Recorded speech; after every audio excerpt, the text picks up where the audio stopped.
Hi, we're the Central Impact Group, and our study was on behavioral assessment of physical activity. My name is Desiree Copeland. I live in Fort Worth, Texas. I've worked in a clinic setting for 2 years, and now I'm an in-home therapist. I've worked with kids from ages 2 to 16, and I've enjoyed both clinic and in-home, and I would like to try a school setting so I can kind of experience all the different settings and decide which route I want to continue on.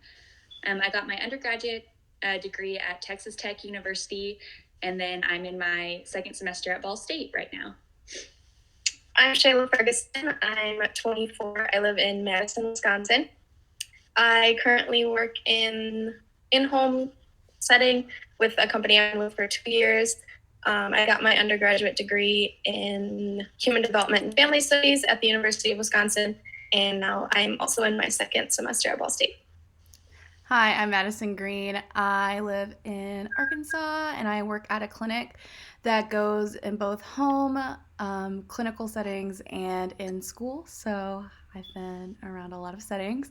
For my undergrad, I went to the University of Central Arkansas, and now I am also at my second semester at Ball State. Hi, I'm Devin Sawyer. I am also in a clinic setting. I've worked for about 3 years as an RBT. I live in Austin, Texas. I'm 24, and I got my undergrad at the University of Texas in Austin, and I am also in my second semester at Ball State. Hi, everyone. My name is Cheyenne Wallace, and I am 28 years old, and I have been working in this field. This is probably going on my 7th year. I've worked as a para. I've worked as a special education teacher. I now currently work at a middle school, high school as a dean of students, and I also work at a clinic where I am a RBT. I am in my last semester at Ball State. I'm working on my second master's slash PhD. My second master's is in behavior analysis. And I love this work, and I've thoroughly enjoyed doing this research study with my group mates. So I'm going to go into the original study. The original study that we based our study on is titled Behavioral Assessment of Physical Activity in Obese Preschool Children by Kristen M. Hutsey, Matthew P. Normand, and Tracy A. Larson. These researchers discussed how there were many studies focused on increasing activity levels to increase weight loss. And with these studies, pedometers and other items were used to track the number of steps taken, like people's heart rate and their activity levels. However, many of these studies focused on adults and not so much on children. The purpose of the study was to increase the physical activity of obese preschool children using reinforcement, and to take the data from preschool children and compare it to the data taken from adults in other studies. The researchers looked at physical activity of 2 preschool-age children whose BMIs were in the 95th percentile.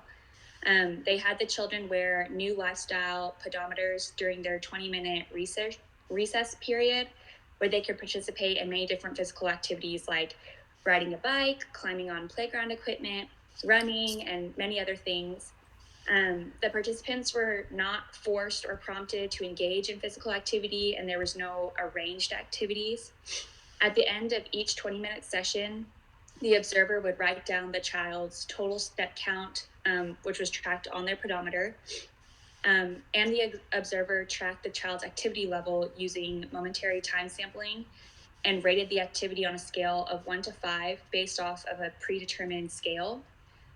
This activity level scale was created to track whether the participant was engaging in low, moderate, or fast movements. Level 1 was stationary or motionless movement, and level 5 was fast movements. Each level had a definition, an example, and non-examples for the purpose of keeping all the observers on the same page, but to also help with the reliability of the study. 2 observers took data at the same time, and then at the end of the session, the data was compared to each other and IOA was calculated. The researchers used goal setting, performance feedback, and reinforcement using a reversal design. During baseline, the participants wore the pedometers but did not have any set goals. The the screens were covered and observers recorded their activity level using momentary time sampling every minute for 20 minutes. And then at the end of the session, the observers recorded their step count. And then during the treatment phases, the researchers used the percentile schedule of reinforcement to determine their step goal for each participant. So they made an equation, and the equation was K equals M plus 1 times 1 minus W, which we were confused at the beginning. But after reading through the study, W was the density of the reinforcement, which was set at 0.5. And M was the number of sessions during the baseline, which was 5. The 5 most recent sessions, the step count was arranged in ascending order, and the third value was used as the step goal for the next session. At the beginning of each session, the observer would write down the step goal for that session on a sticker and place it on the pedometer for the participant to see. And then 10 minutes into the session, the observer would lift the sticker, tell the participant how close they were to reaching their goal, and then let them go back to their activity. At the end of the 20-minute session, whoever met or exceeded their step goal was allowed to choose one item from a prize box. And then whoever did not meet their goal was just told, to try again next time and try and meet their goal. So the results of the study were that the male participant had a moderate increase in activity, and the female participant had an overlap in activity throughout baseline and intervention. The researchers did mention that there were some limitations to their study, which could be the reason the data was not more of an increase during intervention phases.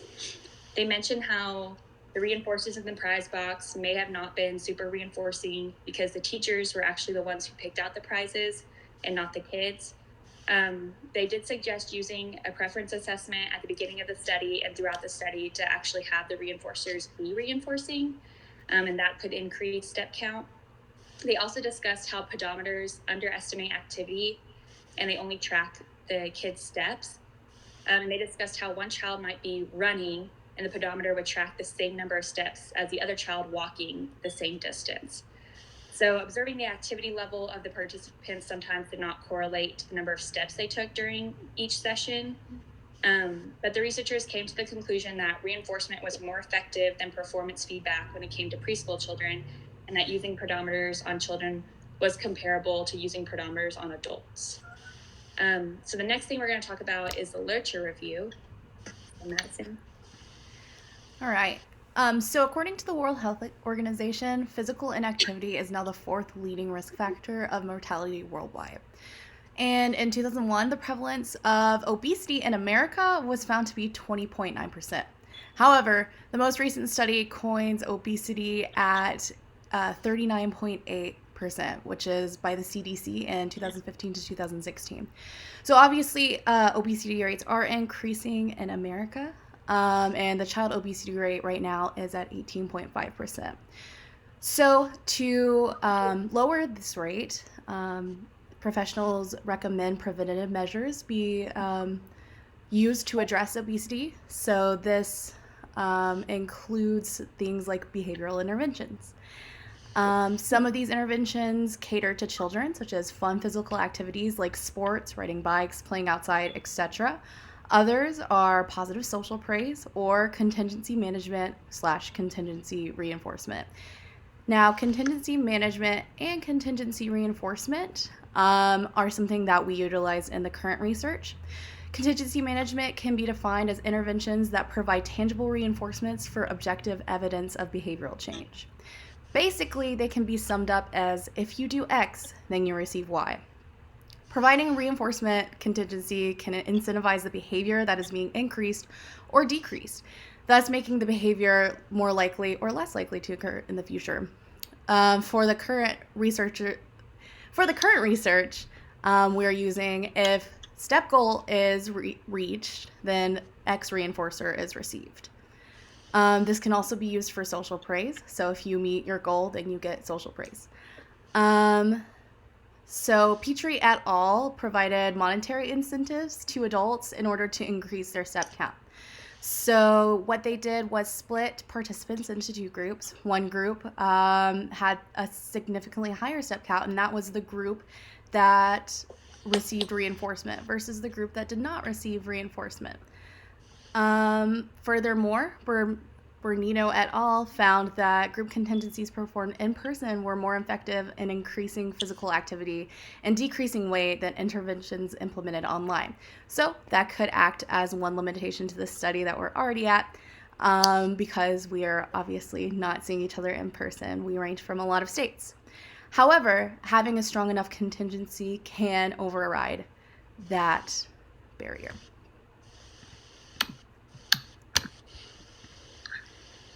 Participants will measure their steps using pedometers on smartwatches such as Apple Watch or Fitbit.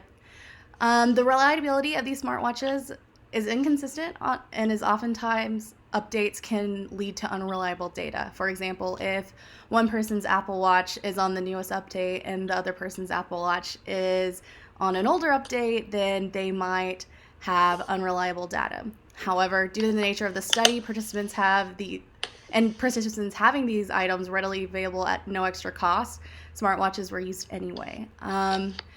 Confer 1970 discusses the reliability of self-monitoring, which we use in our study, and poses two ways in order to increase reliability while using self-monitoring data collection.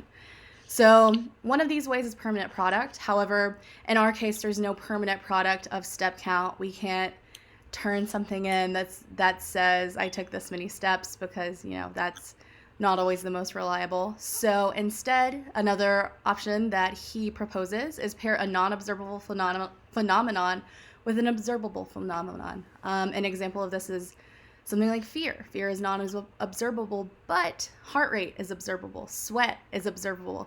In our case, we paired exercise, which was non-observable in our case, with technology that allows observation, aka video technology.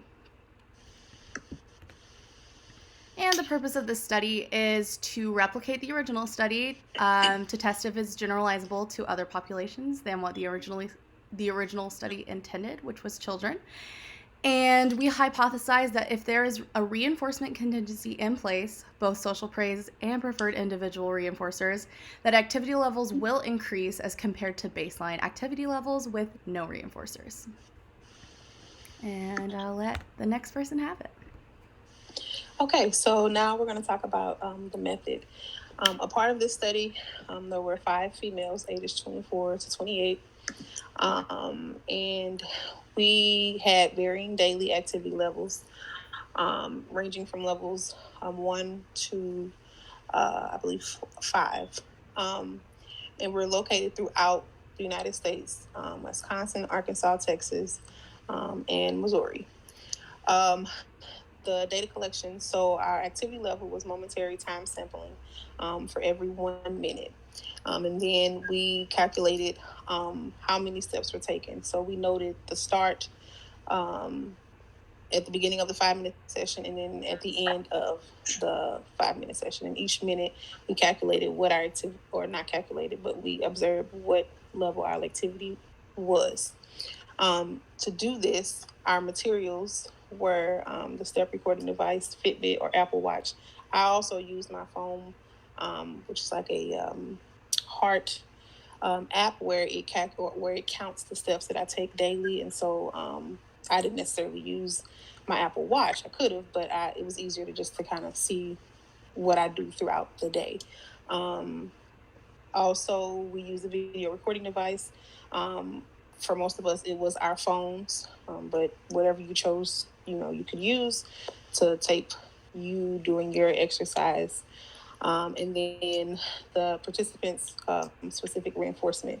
And so we use social praise, which was, what we could say, way to go, good job, awesome for meeting your steps for the day. But then we also had specific reinforcement, which for some people it varied. It could have been, I would just say for me, it was, I didn't want to work out twice a day. And so if I met my step counts for that day, I didn't work out. For others, it was, engaging in a special drink that you preferred. It could be, getting something extra that you liked, or maybe watching more of a TV show, just whatever the specific reinforcement that we chose. individually was also what we used. And then our setting was 20-minute sessions. And then this happened in various locations, home, gym, community. Some was in, the grocery store. I can say I was recording, at work while I was working with my students. I'm a dean of students, and so I'm ushering kids up and down the hallway, running up and down the steps. And so my partner saw a whole bunch of things that was happening throughout my day. And so it was just happening in different places. And so if we move to the behavior definition, this is what we use to determine our activity levels. One was stationary or motionless. So that basically just meant most of the time that was, you could have been laying in the bed watching TV, sitting on the couch, very minimal movement. At this level, you're not really, up and walking or running. You're maybe you're just sitting, or you're laying, or you're just softly talking, not really, making your energy level be up. Then 2 is stationary with limb or trunk movements. So this is kind of easy pace. This is like, just taking a walk in the park, or, maybe cleaning in the kitchen, or, maybe cooking in the kitchen. Just small movement, not really a lot of energy needed to get to this activity level. And then 3 is slow, easy movement. So maybe like a jog on the treadmill, maybe a walk in your community or in your neighborhood. Maybe a gym workout that's, controlled pacing and not necessarily increased pacing, but your energy level is not all the way up, but it's slightly moderated and not overdoing it. And then 4 is moderate movements, and so it's a little bit, of course, more than 3. Now you're breathing a little bit more heavier than what you were doing at 3. This could be not necessarily a light jog, but maybe just like a jog. Maybe going up a hill, maybe walking up a hill could be the moderate movements. Maybe doing lifting weights. Yeah. And then 5, of course, is fast movements. So you're running. You could be. I know one of mine was running up and down the steps at a constant pace, making sure that I was breathing heavier than what I had done. Maybe at level 2. And sprinting, swimming laps, high intensity, anything that causes you to have your energy level be at a high rate will be considered 5 for activity levels. So now we're going to move on to baseline. So for our baseline phases, we made no changes to our daily activities or activity level. We just went on doing what we usually do. We took data on our activity level based on the definitions just provided and the steps we took during a 20-minute session. The example of our data sheet is to the right there, where we would check the activity level at each minute interval, and then our total step count at the bottom. We attempted to make our sessions the same time of day for every day. So, for example, I always did mine in the evenings. And then we did 5 days of baseline data for both baseline phases. And for our intervention, we also did 5 days of intervention for each intervention phase. Each participant chose their own reinforcement, and they were able to access that reinforcement if our goal was reached.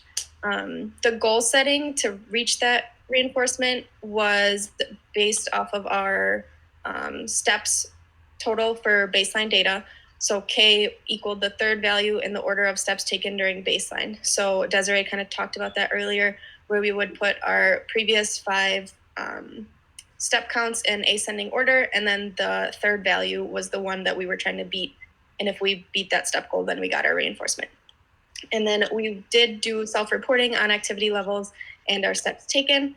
And we did use positive social praise during the session and when goals were reached. So when we did reach our goals, we would use Google Hangouts to send the group a message, and then we could all provide verbal or social praise via Google Hangouts if we did reach our goals. And then each participant chose from a list of their own preferred reinforcers if the goal was met. So no one else got to pick those for us. We each chose our own. And then we'll move on to IOA.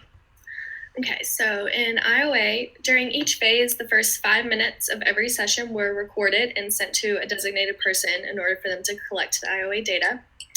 Videos were sent to a specific partner, either via text, Google Hangouts, or email. It just kind of depended whatever worked for those partners specifically.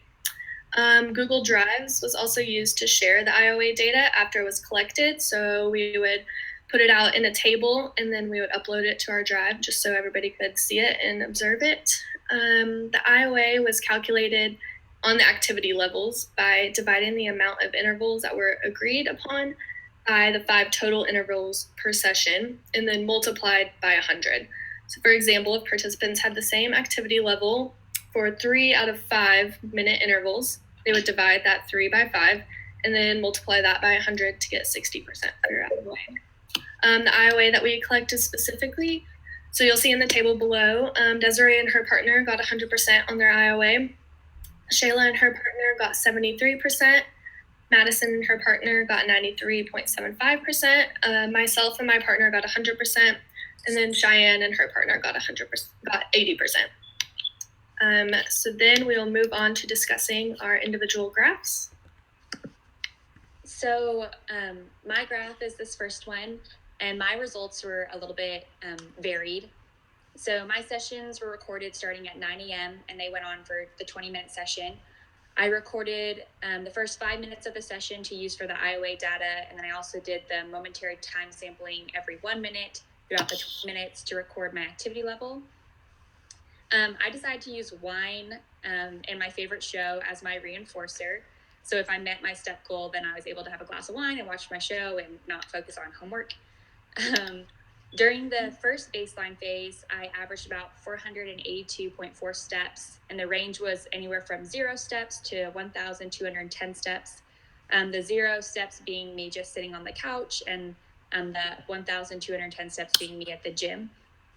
My average activity level was 2.2, and I either, like I said, was at the gym or sitting and doing homework. So starting the first intervention phase, I averaged around 1,154 steps, and it was quite a big range.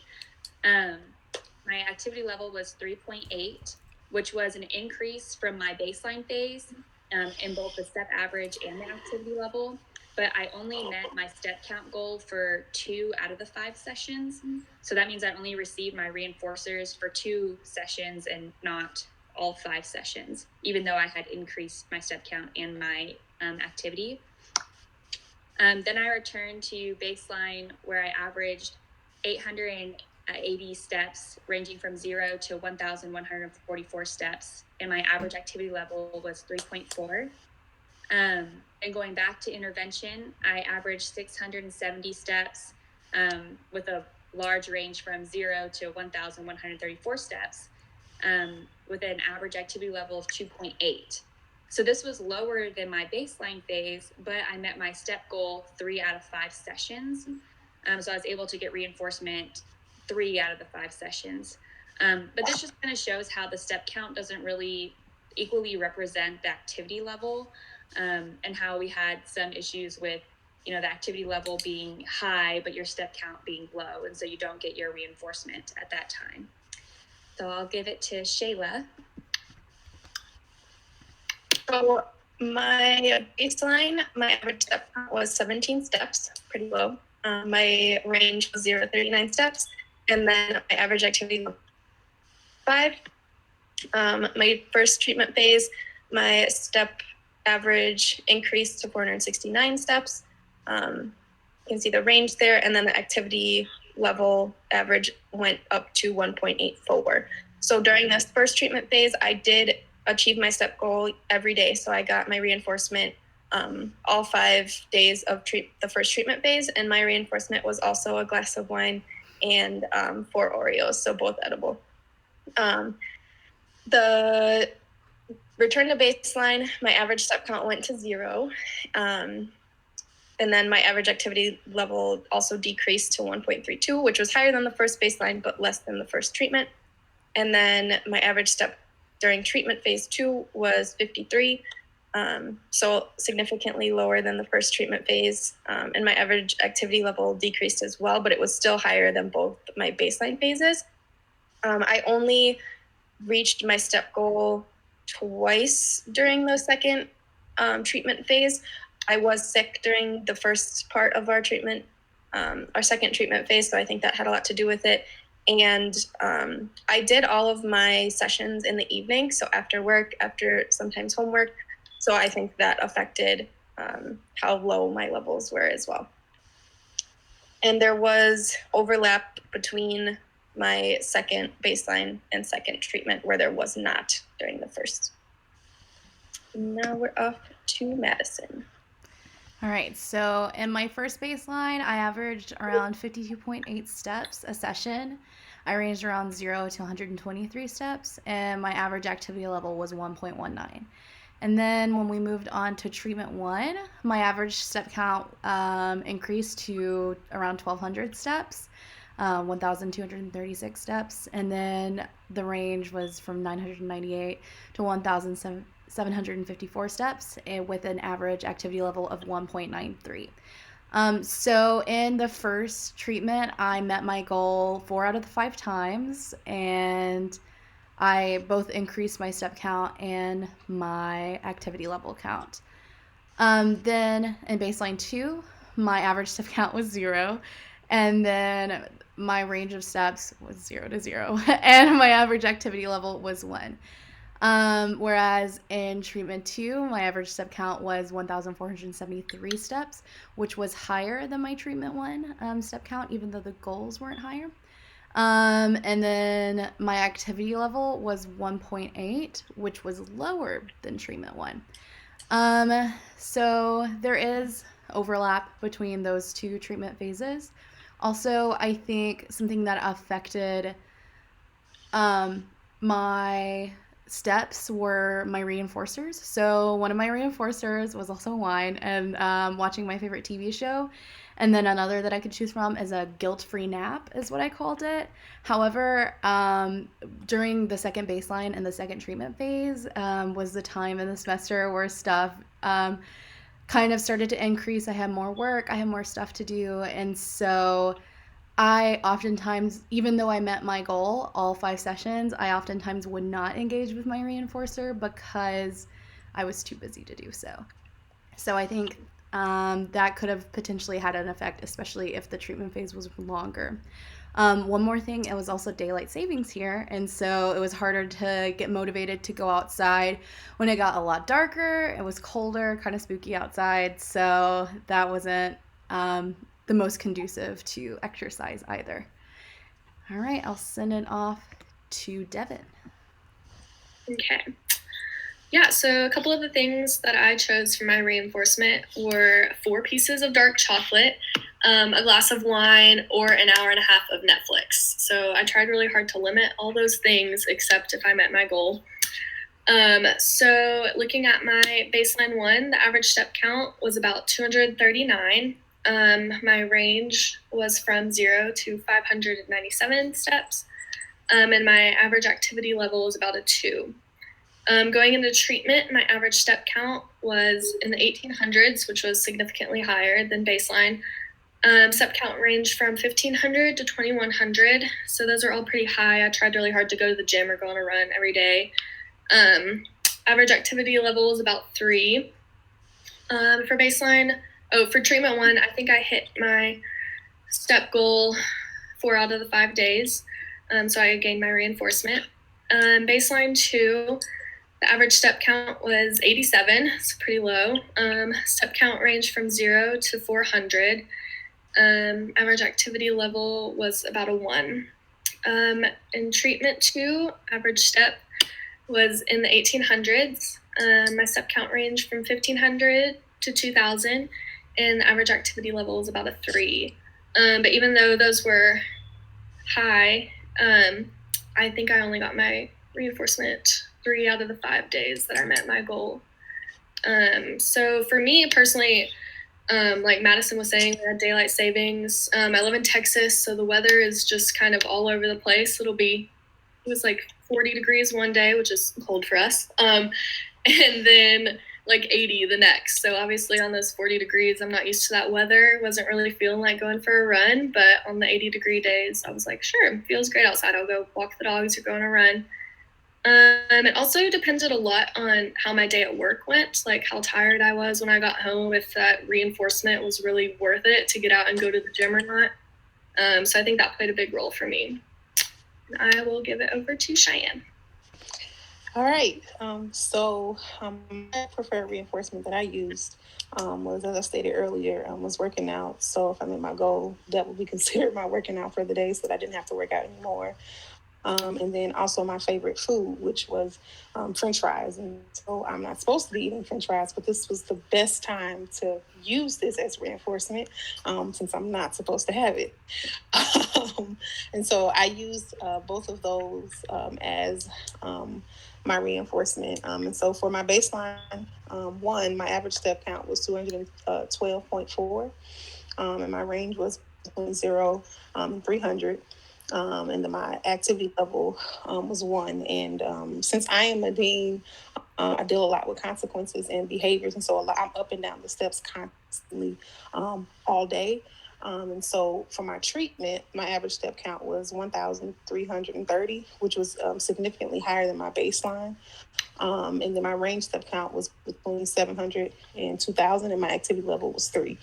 And so there definitely was an increase there, but I believe, so for that one, I definitely had 4 out of the 5, where I met my goal, which again, it was easier for me to do it at this time, just because I was up and down the steps a lot more, moving around the school, and I have a 3-story school that I am the only dean of, and so I'm the only person that's doing a lot of the ripping and running around the building.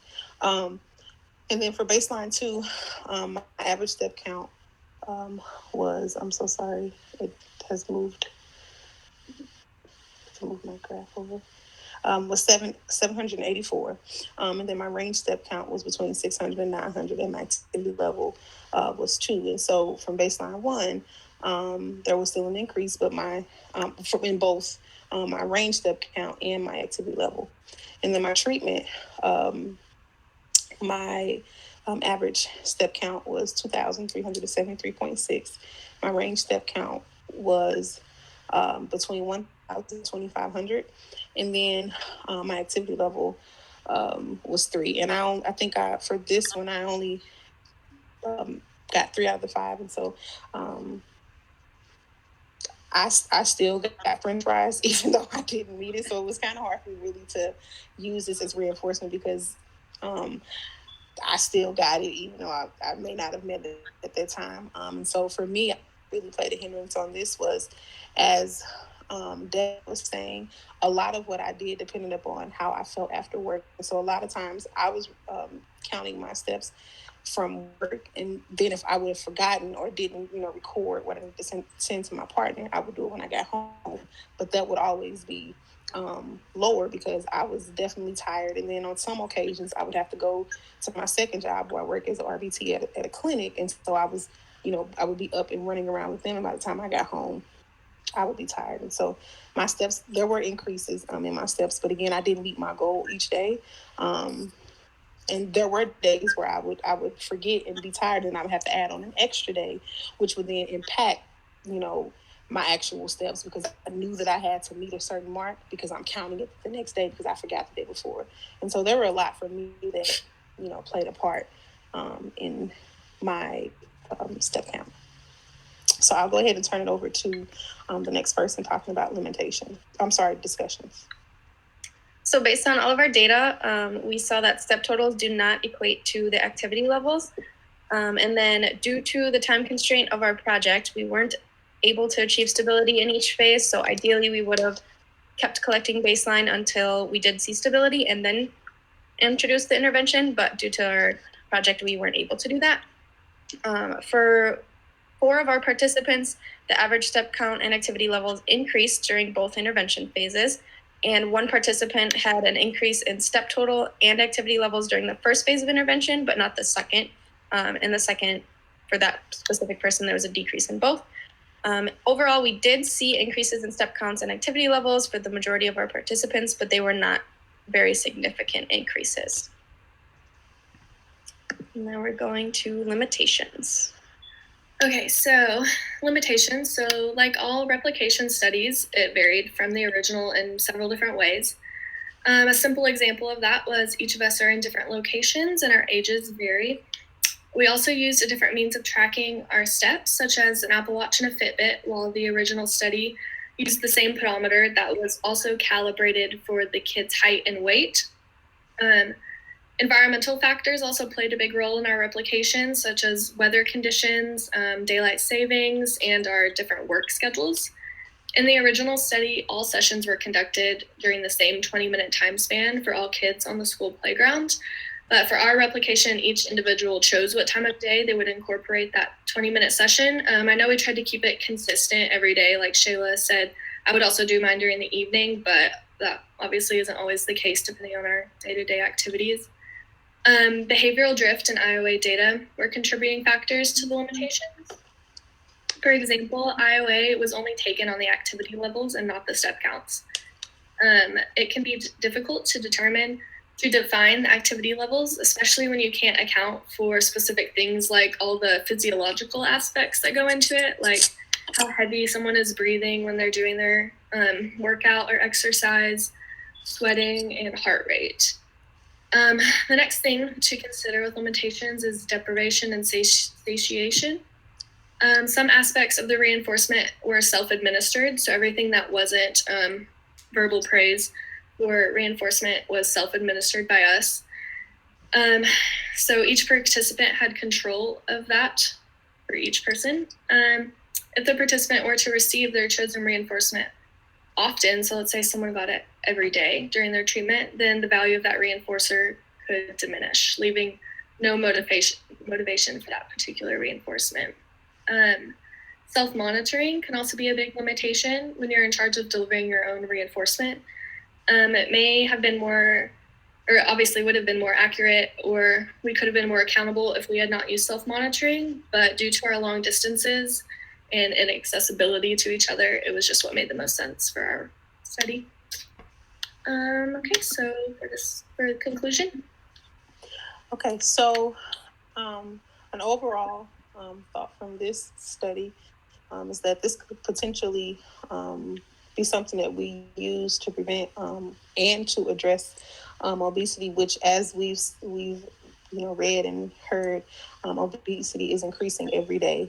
And if this research, if we were able to, kind of take away from some of those limitations and make things more stable, we could definitely use this to measure the rate or the growth of obesity.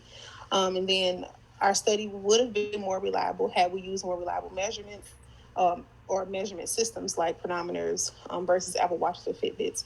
All of those electronics vary in how they measure things, and some could break down on this day and then we have to get new one the next day. And so, we could have, if we could have had something where we were able to stabilize how we measured, that could have also impacted our data that we collected. And then more research needed to show the effectiveness of self-monitoring as reinforcement. And then our results did not actively reflect the original study due to many limitations that we spoke about earlier. But there was still some type of increase in activity levels and also in step count on some occasions. And then, so although our results did differ from the original results found in the study, the overall takeaway is that interventions that include self-monitoring with the intention of preferred reinforcers can increase activity levels, give or take how we're measuring our environment, and just different things that can impact it. Then also just having the skill of self-monitoring in its own can be something that impact how we address or measure the rate of obesity. And I'll go ahead and turn it over for our references. These are our references. Thank you.